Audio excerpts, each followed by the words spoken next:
Your book, Nice Guys Finish Last, and I will say I don't think I've ever read a book where there's more interesting stories about any sport than this one. But the gas house gang, the chapter on the gas house gang, you got to tell me more about Pepper Martin and those characters. Well, of course, Pepper Martin played third base with his chest. He never wore a sweatshirt. He didn't wear any inner socks. He wore no jockstrap. Yeah. And he wore no sweatshirt. That was it. That's the way he played.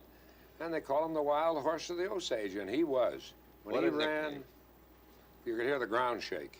Looking back on all your experiences, the 34 series had to be one of the highlights. There was an incident involved Ducky Medwick. Yeah, well, that was, we had him beaten, I think it was, we finally won the game 11-0, but I think we had him beaten 9-0. Ducky Medwick up at the plate. He hits a long drive that looks like it might go for a triple.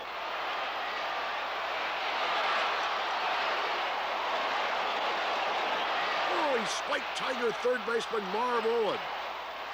Top of the eighth, Medwick has taken his position in the field. What's this? There seems to be a near riot in the stands. They're throwing everything at Ducky Joe Medwick, the Cardinal left fielder. Fruit, Coke bottles, garbage, everything. Time has been called, and Medwick has been called all the way in to confer with Judge Landis. An incredible occurrence.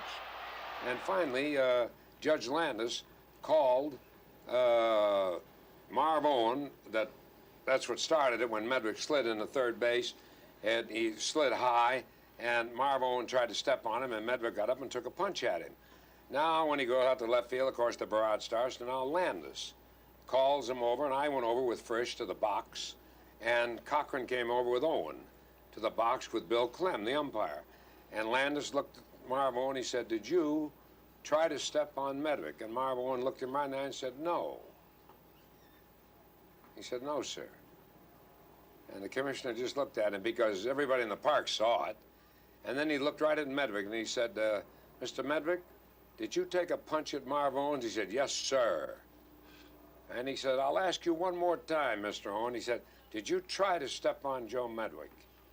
And he said, "No." And he glared at him for maybe, it seemed like an hour, but it was only maybe 5 seconds. He said, "Mr. Medwick, for your own protection, I think I'll have to take you out of the